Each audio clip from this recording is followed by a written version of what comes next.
Today we will talk about problem of unemployment in India. आज हम भारत में बेरोजगारी की समस्या पर बात करेंगे। जैसा कि हम सभी जानते हैं, अनएम्प्लॉयमेंट प्रॉब्लम भारत में एक सीरियस प्रॉब्लम है और यह न सिर्फ भारत देश में बल्कि वर्ल्ड इकोनॉमीज के लिए भी अनएम्प्लॉयमेंट एक चैलेंज के रूप में है। ऐसा क्यों है?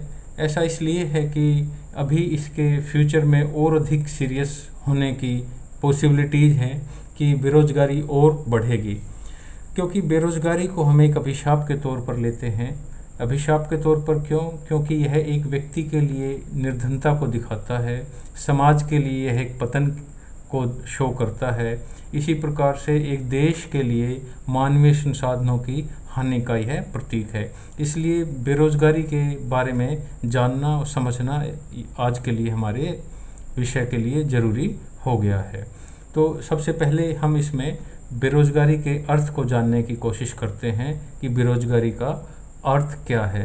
तो बेरोज़गारी से हमारा अर्थ है जिसमें एक व्यक्ति प्रेजेंट वेज रेट पर काम करने के लिए तैयार है लेकिन उसे काम नहीं मिलता। इसका मतलब यह हुआ कि जब एक व्यक्ति बाज़ार में प्रचलित जो मजदूरी दर है उस पर वह काम करने के लिए तैयार है लेकिन उसे काम नहीं मिलता है, तो हम उसको बेरोज़गार कहेंगे। तो इसी को हम डेफिनेशन के रूप में यदि देखें तो पिगू के अनुसार, according to professor Pigou, a man is unemployed only when he is both without a job or not employed and also desire to be employed। इसका अर्थ यह हुआ कि एक व्यक्ति को उस समय ही बेरोज़गार कहा जाएगा जब उसके पास कोई रोज़गार साधन नहीं है परंतु वह रोज़गार प्राप्त करना चाहता है। इसका मतलब यह हुआ कि किसी देश में बेरोज़गारी की अवस्था वह अवस्था है जिसमें देश के बहुत से काम करने योग्य व्यक्ति हैं और वो वर्तमान मजदूरी दर पर काम करने के लिए तैयार भी हैं लेकिन उन्हें किन्हीं कारणों से काम नहीं मिलता है, तो उन सबको हम बेरोज़गार कहेंगे। इसलिए हम बेरोज़गारी का अनुमान लगाते हुए केवल उन्हीं व्यक्तियों को इसमें शामिल करते हैं जो इन दो बातों के योग्य हों। कौन कौन सी? एक तो वह काम करने के योग्य हों और दूसरा वर्तमान मजदूरी की दर पर काम करने के लिए तैयार हों। तो हमें यह नहीं भूलना है हम किन को बेरोज़गार मान रहे हैं जिनमें ये दो प्रॉपर्टीज़ हैं। कौन कौन सी? एक तो वह काम करने के योग्य हों, एबल टू वर्क, और दूसरा जो प्रेजेंट वेज रेट है उस पर वह काम करने के लिए तैयार हों, डिज़ायर टू बी एम्प्लॉयड। तो इन दो बातों को ही ध्यान में रखकर हम कह सकते हैं कि एक व्यक्ति बेरोज़गार है या उसे रोज़गार मिला हुआ है। तो इसमें हम यह भी कह सकते हैं कि बेरोज़गारी में हम उन व्यक्तियों को शामिल नहीं करते हैं किनको जो बीमार हैं, बूढ़े हैं, बच्चे हैं या स्टूडेंट हैं, उनको बेरोज़गारी में शामिल नहीं किया जाता है। इसी प्रकार जो लोग काम करना ही पसंद नहीं करते उनकी गणना भी बेरोज़गारी में नहीं की जाती है। अनएम्प्लॉयड उनको भी नहीं मानते हैं हम जो काम करने की इच्छा नहीं रखते हैं। तो अनएम्प्लॉयमेंट की इस कॉन्सेप्ट को हम लेबर फोर्स अप्रोच कहते हैं। क्या कहते हैं? श्रम शक्ति धारणा। तो इसी कॉन्सेप्ट में हम श्रमिक को एक इंडिविजुअल यूनिट के रूप में लेते हैं और रोज़गार के जो मानक व्यक्ति वर्ष के रूप में मापा जाता है जिसको हम स्टैंडर्ड पर्सन ईयर SPY कहते हैं। तो यह SPY क्या होता है? तो हम स्टैंडर्ड पर्सन ईयर से हमारा मतलब एक व्यक्ति द्वारा एक वर्ष में 273 दिन तक प्रत्येक दिन 8 घंटे काम करने से है। यदि एक व्यक्ति एक साल में 273 दिन 8 घंटे काम करता है तो हम उसको क्या कहते हैं? Standard person year. तो वह बेरोज़गार नहीं है। इसको फिर से समझते हैं। यदि एक व्यक्ति को 8 घंटे प्रतिदिन के हिसाब से एक वर्ष में कम से कम 273 दिन काम मिलता है तो वह बेरोज़गार नहीं है। तो यह हमारा बेरोज़गारी का अर्थ था, इसको हमने समझ लिया है। अब आगे हम बात करेंगे कि nature and types of unemployment in India क्या है। भारत में बेरोज़गारी की प्रकृति व प्रकार के बारे में हम जानने की कोशिश करते हैं। सबसे पहले हम नेचर ऑफ अनएम्प्लॉयमेंट की बात करते हैं कि बेरोज़गारी की प्रकृति क्या है। तो भारत में बेरोज़गारी की समस्या एक क्रोनिक है। क्रोनिक का मतलब है लंबे समय से चली आ रही यह एक समस्या है। और अनएम्प्लॉयमेंट की समस्या मल्टी डायमेंशनल भी है। मल्टी डायमेंशनल का मतलब है कि इसको हम डिफरेंट फॉर्म्स में भी देख सकते हैं, जैसे open unemployment, under unemployment, disguise unemployment. और यहाँ बहुत सारे कारण भी है जिनके कारण बेरोज़गारी है। जैसे हम कह सकते हैं कि rapid increase in population, faulty education system, slow development of industrialisation, mechanisation के कारण भी बेरोज़गारी फैली है। तो ये डिफरेंट कारण हैं जिनको हम आगे जाके समझने की कोशिश करेंगे। लेकिन यहाँ हमें जो समझने की ज़रूरत है वो ये है कि टाइप्स ऑफ अनएम्प्लॉयमेंट्स क्या हैं, डिफरेंट टाइप्स ऑफ अनएम्प्लॉयमेंट। तो इसमें हम सबसे पहले बात करते हैं ओपन अनएम्प्लॉयमेंट की। इसका मतलब है कि व्यक्ति को जब पूरे साल में कोई रोज़गार नहीं मिलता तो हम इसको ओपन अनएम्प्लॉयमेंट कहते हैं, खुली बेरोज़गारी कहते हैं। ये व्यक्ति काम करने के इच्छुक तो होते हैं, इनमें आवश्यक योग्यता और कौशल भी होता है, परंतु इसके बावजूद भी जब इन्हें वर्ष भर रोज़गार नहीं मिलता तो इस प्रकार की जो बेरोज़गारी है उसको हम ओपन अनएम्प्लॉयमेंट कहते हैं। दूसरी जो टाइप की अनएम्प्लॉयमेंट है वो है अंडर अनएम्प्लॉयमेंट, अल्प रोज़गार। अल्प रोज़गार का अर्थ हम दो तरीके से ले सकते हैं। एक तो श्रमिक जितने समय काम करना चाहता है उससे कम समय काम मिलता है, और दूसरा उसे अपनी योग्यता और क्षमता के अनुसार काम नहीं मिलता, उससे निम्न स्तर का काम मिलता है। तो इसका मतलब क्या हुआ कि इसमें हम दो तरह की चीज़ें देख रहे हैं जो अंडर एम्प्लॉयमेंट है। कैसे? एक तो श्रमिक जितने दिन काम करना चाहता है, जितने समय काम करना चाहता है वो नहीं मिलता है, उसे पूरा समय काम करने के लिए काम नहीं मिलता, और दूसरा वह अपनी क्षमता के अनुसार काम नहीं पाता है, उससे कम स्तर का काम, लो लेवल का काम उसके मिलता है। तो जब एक श्रमिक को जितने समय काम करना चाहिए उससे कम समय काम मिलता है या वर्ष के कुछ महीनों के लिए उसको बेकार रहना पड़ता है, तो एक ऐसी अवस्था को हम अंडर एम्प्लॉयमेंट की अवस्था कहते हैं। तो ये कौन सी स्टेज कहलाती है? Under unemployment. एनएसएस के आंकड़ों के अनुसार यदि एक व्यक्ति को एक सप्ताह में केवल 28 घंटे या इससे कम काम मिलता है तो हम उसको वेरी अंडर एम्प्लॉयमेंट कहेंगे। इसके विपरीत यदि उसे प्रत्येक वीक 29 से 42 घंटे तक काम मिलता है तो हम इस अवस्था को लिमिटेड अंडर एम्प्लॉयमेंट कहेंगे, सीमित अल्प रोजगार कहा जाएगा। इसके अलावा यदि किसी व्यक्ति को अपनी योग्यता से कम काम उपलब्ध है तो वह भी अल्प रोजगार ही कहलाएगा। तो इस प्रकार से हमने इसमें तीन चीज़ों की बात की है एनएसएस के आंकड़ों के अनुसार।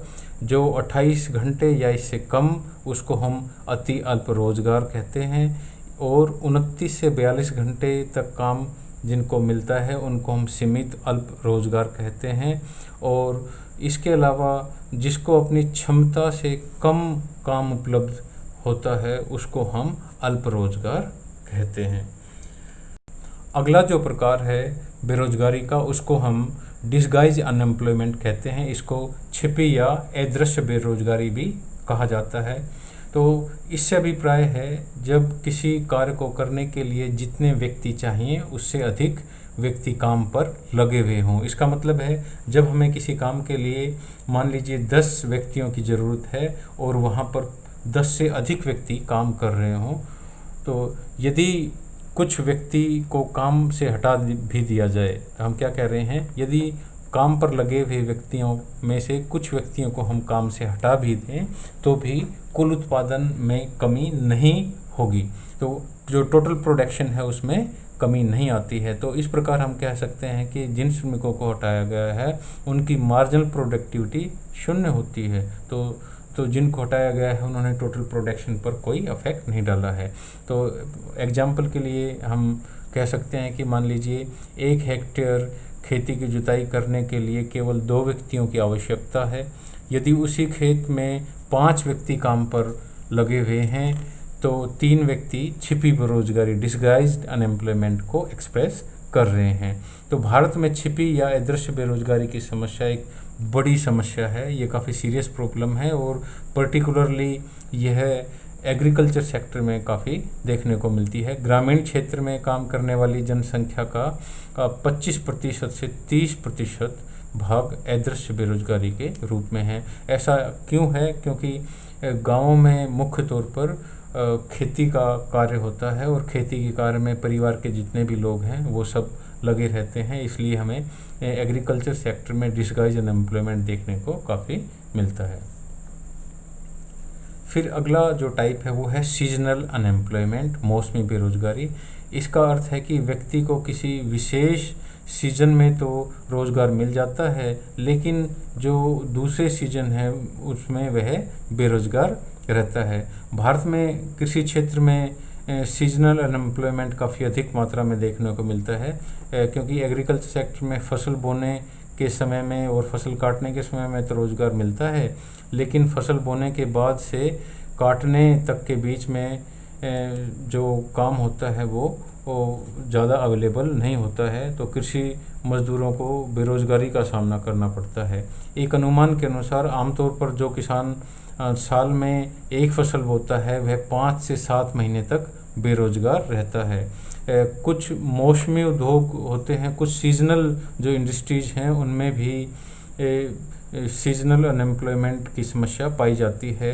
एग्जाम्पल के तौर पर हम ले सकते हैं जो ऊनी वस्त्र उद्योग इकाइयाँ हैं उनमें सर्दियों में अस्थायी कर्मचारियों को तो नियुक्त किया जाता है और सर्दी का जैसे ही सीज़न ख़त्म होने पर इन जो टेम्परेरी एम्प्लॉयज़ हैं उनको उनकी नौकरी से हटा दिया जाता है।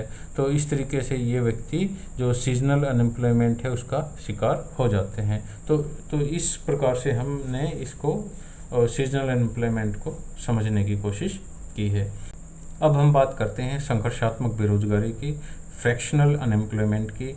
Fractional unemployment temporary in nature होती है। इसका मतलब है कि यह बाज़ार की इम्परफेक्शंस के कारण होती है, और यह बाज़ार की इम्परफेक्शंस को समझने के लिए हम ऐसे कह सकते हैं कि जब लोग एक स्थान से दूसरे स्थान पर माइग्रेट होते हैं तो वे वहाँ रोज़गार की तलाश करते हैं, और ऐसा संभव है कि उस दूसरे स्थान पर रोज़गार के अवसर तो हैं, लेकिन रोज़गार ढूंढने वाले व रोज़गार देने वाले में मेल ना होने के कारण, उनमें मेल होने में कुछ समय लग सकता है, और मेल ना होने के कारण ऐसा बाज़ार की अपूर्णताओं के कारण जो होता है, तो उस समय अवधि में जो बेरोज़गारी होती है उसको हम अस्थायी बेरोज़गारी कहते हैं।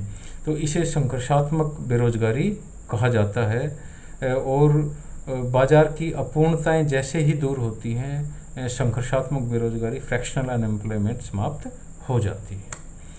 हमारा जो नेक्स्ट है वो है संरचनात्मक बेरोज़गारी, स्ट्रक्चरल अनएम्प्लॉयमेंट। इस तरह की जो बेरोज़गारी है वो तकनीकी परिवर्तन या जो प्रोडक्ट हैं उनके जो डिमांड स्ट्रक्चर है उसमें चेंज आने के कारण होती है। ऐसा संभव है कि जैसे नए तरह के पदार्थों की मांग बढ़ जाती है या तकनीकी विकास हो जाता है, परंतु श्रमिक के पास इस बदले हुए कार्य अनुसार योग्यता नहीं है, तो उस समय जो बेरोज़गारी आती है उसको हम स्ट्रक्चरल अनएम्प्लॉयमेंट कहते हैं।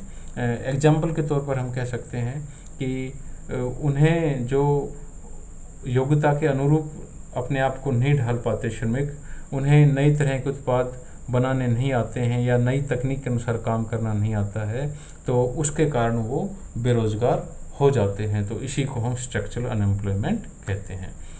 नेक्स्ट है एजुकेटेड अनएम्प्लॉयमेंट। जैसे ही नाम से पता चल रहा है हमें कि शिक्षित बेरोज़गारी, जब शिक्षित व्यक्ति को अपनी शैक्षणिक की योग्यता के अनुसार कार्य नहीं मिलता है तो हम इसको एजुकेटेड अनएम्प्लॉयमेंट कहते हैं। स्कूलों कॉलेजों की संख्या में वृद्धि होने के कारण शैक्षणिक बेरोज़गारी काफ़ी तेज़ी से बढ़ी है, लेकिन रोज़गार के अवसर उतनी तेज़ी से नहीं बढ़े जितनी तेज़ी से ये शिक्षित बेरोज़गारी बढ़ी है। आजकल शिक्षित बेरोज़गारी बहुत बढ़ गई है। उसका कारण जैसा कि हमने अभी बात की कि स्कूल कॉलेज बहुत सारे खुल गए हैं, लेकिन इसका मतलब ये नहीं है कि हम स्कूल कॉलेज ना खोले जाएं, गवर्नमेंट ना खोले।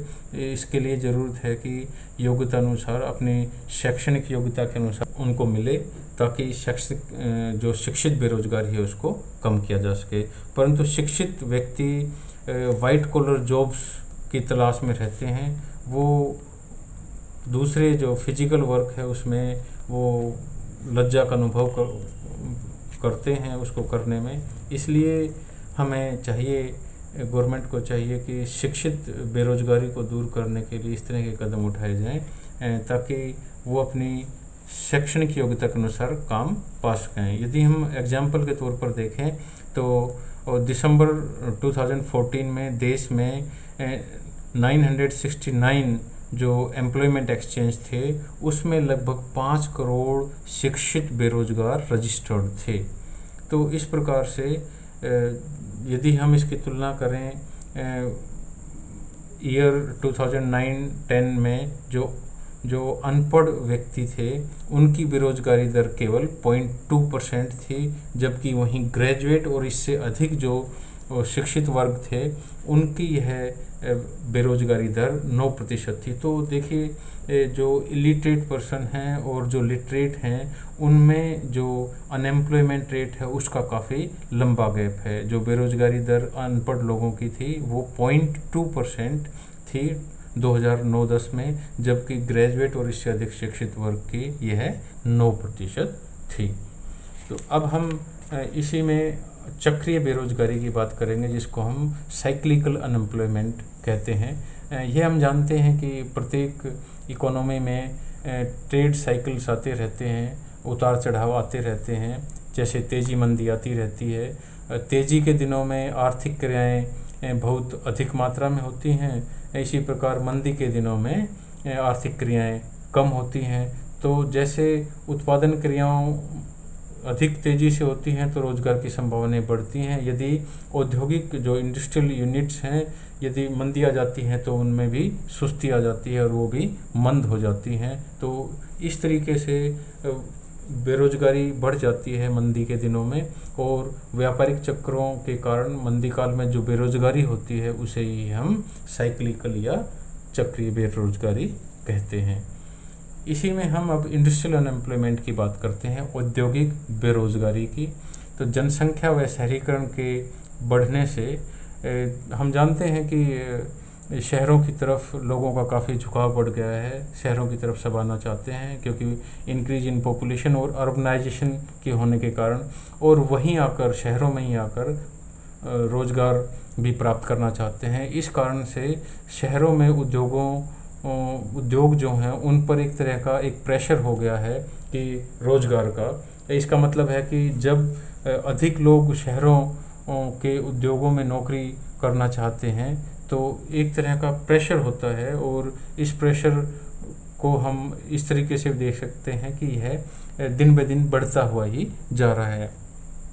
इसी प्रकार से कृषि में जो सीजनल नेचर है कृषि का, उस कारण से भी लोग गांवों को छोड़कर शहरों की तरफ नौकरी ढूंढने के लिए आ रहे हैं। लेकिन शहरों में उद्योगों की संख्या इतनी अधिक नहीं है। हम जानते हैं कि इतनी तेज़ी से इंडस्ट्रियलाइजेशन नहीं हो रहा है कि सभी लोगों को वहाँ पर नौकरियां दी जा सकें, रोज़गार मुहैया कराए जा सकें। तो इसमें प्रॉब्लम ये भी है कि उद्योगों में मैकेनाइजेशन भी हो गया है, कैपिटल इंटेंसिव टेक्निक्स आ गई हैं। तो इस कारण से रोज़गार के अवसर पहले की बजाय कम बढ़ रहे हैं। तो इस तरीके से उद्योगों पर जो पॉपुलेशन प्रेशर है, अर्बनाइजेशन प्रेशर है और मैकेनाइजेशन का जो प्रेशर है, उसके कारण बेरोज़गारी की मात्रा बढ़ रही है, और इसी बेरोज़गारी को हम इंडस्ट्रियल अनएम्प्लॉयमेंट कहते हैं। तो ये सब हमने बात की डिफरेंट टाइप्स ऑफ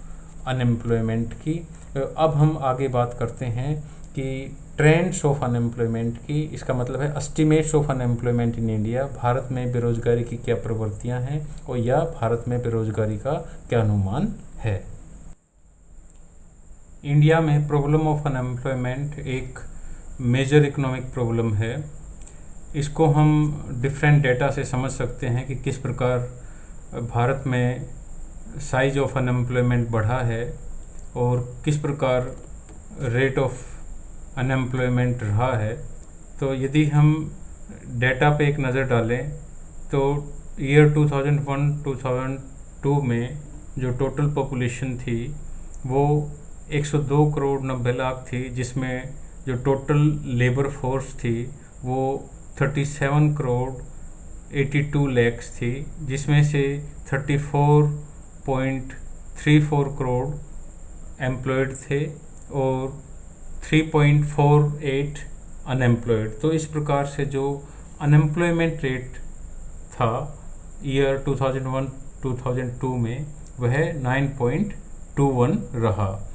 इसी प्रकार 2005 में यदि हम देखें तो जो लेबर फोर्स था हमारे पास वो 41.97 यानी कि 42 करोड़ के आसपास था। 42 करोड़ लेबर फोर्स में से हमारे पास जो अनएम्प्लॉयड थी वो थी लगभग 3.5 करोड़ लेबर फोर्स अनएम्प्लॉयड थी। और इस दौरान जो बेरोजगारी दर रही वो रही 8.28।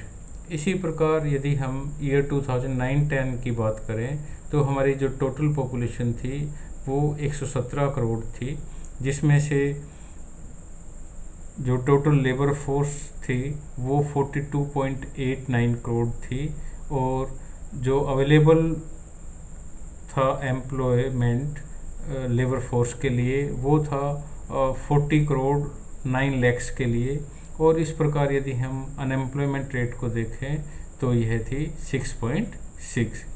यदि हम ईयर 2017-18 की बात करें तो इसमें हमारा जो टोटल पॉपुलेशन था वो 130 करोड़ 32 लाख था। इसमें जो अनएम्प्लॉयड रहा वो 1 करोड़ से कम रहा। ये एस्टिमेटेड डेटा है, पूरा अभी फाइनल डेटा नहीं है। और इसमें अनएम्प्लॉयमेंट रेट रहा लगभग 1% के आसपास। तो इस प्रकार हम कह सकते हैं कि ईयर वाइज हमारा जो अनएम्प्लॉयमेंट रेट है वो कम होता हुआ तो नज़र आ रहा है। लेकिन किस प्रकार की जॉब लोगों को मिली हैं, किस तरह के जॉब्स वो चाहते थे, क्या उस तरह का जॉब्स उनको मिल पाया है, वो सब देखने की बात है। अब हम देखते हैं अनएम्प्लॉयमेंट रेट क्या रहा। तो अनएम्प्लॉयमेंट रेट हम क्यों जानना चाहते हैं, क्योंकि जो डिफरेंट टाइप्स ऑफ अनएम्प्लॉयमेंट है उनका कंपैरिजन करने के लिए हमें रेट्स ऑफ अनएम्प्लॉयमेंट की ज़रूरत होती है। यदि हम टोटल नंबर ऑफ एम्प्लॉयमेंट जो है उसको हम टोटल लेबर फोर्स से डिवाइड कर दें तो हमारे पास अनएम्प्लॉयमेंट रेट आ जाती है। तो अनएम्प्लॉयमेंट रेट को हम कैसे निकाल सकते हैं, बेरोजगारों की संख्या को कुल श्रम बल से हम डिवाइड करते हैं तो हमारे पास बेरोजगारी दर आ जाती है। यदि हम अनएम्प्लॉयमेंट रेट के लिए ईयर 2017-18 में देखें तो हम इसको रूरल अर्बन करके और टोटल इंडिया के दृष्टिकोण से देख सकते हैं इस अनएम्प्लॉयमेंट रेट को। तो रूरल एरिया में जो अनएम्प्लॉयमेंट रेट रहा मेल्स का वो 4.2% रहा, जबकि फीमेल का 7.8, और टोटल जो रूरल एरिया का अनएम्प्लॉयमेंट रेट रहा वो रहा 5.4%। इसी प्रकार से अर्बन एरिया में यदि हम देखें तो मेल्स का जो अनएम्प्लॉयमेंट रेट 2017-18 में था वो 3.3 और फीमेल का 12.1 और कुल मिलाकर जो अर्बन का रहा वो 5.2। तो इस प्रकार से हम कह सकते हैं कि टोटल जो मेल का अनएम्प्लॉयमेंट रेट रहा वो 4%, फीमेल का 5.7% और टोटल जो मिला के है वो 5.3% अनएम्प्लॉयमेंट रहा 17-18 में। ये ऊपर डेटा हमने एस्टिमेटेड लिया था, यहाँ ये फाइनल डेटा है ऑलमोस्ट। तो ये हम देखते हैं कि हमारी जो अभी बेरोजगारी की दर है वो 5% के आसपास है। तो इसको और कम करने की ज़रूरत है, क्योंकि 5% भी अभी यह काफ़ी अधिक है और समय समय पर यह कम ज़्यादा होती रहती है, डिपेंड्स करता है कि इकोनॉमी में किस तरह की सिचुएशन, नॉर्मल कंडीशन है या दूसरी तरह की सिचुएशन है। अब हम बात करते हैं एम्प्लॉयमेंट इन अनऑर्गेनाइज सेक्टर। तो एनएसएसओ के सर्वे के अनुसार भारत में ईयर 2011-12 में ऑर्गेनाइज्ड और अनऑर्गेनाइज्ड सेक्टर में जो टोटल एम्प्लॉयमेंट था वो 41 करोड़ 61 लाख था। इसमें से 38 करोड़ 71 लाख लोग असंगठित क्षेत्र में थे, जिसको हम अनऑर्गेनाइज सेक्टर कह रहे हैं, और अनऑर्गेनाइज सेक्टर में से 52% व्यक्ति सेल्फ एम्प्लॉयड थे। अधिकतर लोग कृषि क्षेत्र, निर्माण कार्य, छोटे उद्योगों, फुटकर व्यापार, इन कार्यों में लगे हुए थे। तो ये हमने देखा एम्प्लॉयमेंट इन अनऑर्गेनाइज सेक्टर। इसी प्रकार से अब हम देखने की कोशिश करते हैं कि एम्प्लॉयमेंट इन ऑर्गेनाइज सेक्टर। तो ऑर्गेनाइज सेक्टर भी एम्प्लॉय देने में काफ़ी महत्वपूर्ण भूमिका निभा रहा है। यदि हम 2012 का डेटा देखें तो इसमें पब्लिक सेक्टर, प्राइवेट सेक्टर, दोनों ही सेक्टर्स ने ऑर्गेनाइज सेक्टर में जो रोजगार वृद्धि दर रही दोनों की वो 2% रही। ईयर 2012 में ही सार्वजनिक क्षेत्र में यदि हम देखें तो एम्प्लॉयमेंट जो परसेंट थी वो 0.35% थी, जबकि इसी समय में जो प्राइवेट सेक्टर है उसमें 4.3% रही। तो इस प्रकार हम देख सकते हैं कि जो सार्वजनिक क्षेत्र की बजाय जो प्राइवेट सेक्टर है वो एम्प्लॉयमेंट जनरेट करने में काफ़ी अपनी महत्वपूर्ण भूमिका निभा रहा है, क्योंकि ईयर 2012 में जहां पब्लिक सेक्टर में जो एम्प्लॉयमेंट रेट था वो 3.5 रहा, वहीं प्राइवेट सेक्टर में 4.3% रहा। यदि हम ओवरऑल देखना चाहें पब्लिक सेक्टर का, ऑर्गेनाइज सेक्टर का, तो 2011 तक, 1994 से लेकर 2011 का जो पीरियड है, इसमें ऑर्गेनाइज सेक्टर में जो एम्प्लॉयमेंट जनरेट हुआ वो लगभग 20.5% रहा। तो इस प्रकार से हम यह कह सकते हैं कि ऑर्गेनाइज सेक्टर में भी पब्लिक सेक्टर और प्राइवेट सेक्टर दोनों ही अपनी महत्वपूर्ण भूमिका निभा रहे हैं। अब हम आगे देखते हैं कि बेरोजगारी के क्या प्रभाव हैं। तो हम जानते हैं कि भारत में अनएम्प्लॉयमेंट प्रॉब्लम एक सीरियस प्रॉब्लम है और इसके काफ़ी बुरे प्रभाव भी हो सकते हैं। तो क्या क्या बुरे प्रभाव हैं उनकी बात करते हैं। इसमें सबसे पहले हम लेते हैं लॉस ऑफ ह्यूमन रिसोर्सेज, कि ह्यूमन जो रिसोर्सेज हैं उसकी हानि हो रही है हमें, कि किस प्रकार से बेरोजगारी के कारण देश में मानवीय साधनों की हानि होती है और देश में श्रम शक्ति का पूरी तरीके से प्रयोग नहीं हो पाता, वह व्यर्थ चला जाता है, तो उसका कोई रचनात्मक लाभ भी नहीं उठा पाता हमारा देश। तो इस प्रकार से हम कहते हैं कि लॉस ऑफ ह्यूमन रिसोर्सेज है। इसी प्रकार से निर्धनता में वृद्धि, इंक्रीज इन पॉवर्टी, तो बेरोजगारी की अवस्था में मनुष्य की कोई आय का कोई उनका पास साधन नहीं होता और वे निर्धन होते हैं। लोग अपनी आधारभूत आवश्यकताओं की भी पूर्ति नहीं कर पाते और उनका जीवन स्तर भी काफ़ी नीचा हो जाता है। तो इस प्रकार से निर्धनता में भी वृद्धि होती जाती है यदि बेरोजगारी बढ़ती है। इसी प्रकार सोशल प्रॉब्लम्स, कई तरह की सामाजिक समस्याएं भी उत्पन्न हो जाती हैं बेरोजगारी के फलस्वरूप। कई तरह की सामाजिक समस्याएं जिनके बारे में हम कह सकते हैं कि डिसऑनेस्टी, इमोरलिटी, शराबखोरी, चोरी, डकैती, इस तरह की चीज़ें सामने आने लगती हैं और इसके कारण सामाजिक सुरक्षा को खतरा पैदा हो जाता है, जो सोशल सिक्योरिटी है, और देश में एक डिसऑर्डर की स्थिति हो जाती है। सरकार को शांति और व्यवस्था बनाए रखने के लिए इस पर काफ़ी धन भी खर्च करना पड़ता है। तो इस प्रकार से कई तरह की सामाजिक समस्याएं भी उत्पन्न हो जाती हैं। यह भी एक बेरोजगारी का प्रभाव है। राजनीतिक अस्थिरता की भी हम बात करते हैं कि बेरोजगारी के कारण देश में राजनीतिक अस्थिरता भी उत्पन्न हो जाती है। बेरोजगार व्यक्ति तोड़ फोड़ और दूसरी इस तरह के अराजकता वाली कार्यों में संलिप्त हो जाता है और वह जो डेमोक्रेटिक वैल्यूज़ हैं और जो शांतिपूर्वक उपाय हैं उसमें से उसका विश्वास उठ जाता है, ख़त्म हो जाता है और वे इस तरह के काम करने लगते हैं कि जिससे संसाधनों को नुकसान पहुंचता है। वो सरकार को और एक तरीके से बेकार समझते हैं जो उन्हें रोज़गार प्रदान नहीं कर पाती है और इस प्रकार से देश में एक अराजकता का माहौल आ जाता है, पॉलिटिकल इंस्टेबिलिटी हो जाती है और इस कारण से आर्थिक विकास होना भी रुक जाता है और इस कारण से जो बेरोजगारी हुई है उसके कारण और बेरोजगारी बढ़ने की संभावना हो जाती है। इसी प्रकार एक और जो बेरोजगारी का प्रभाव है वो है एक्सप्लॉयटेशन ऑफ लेबर्स।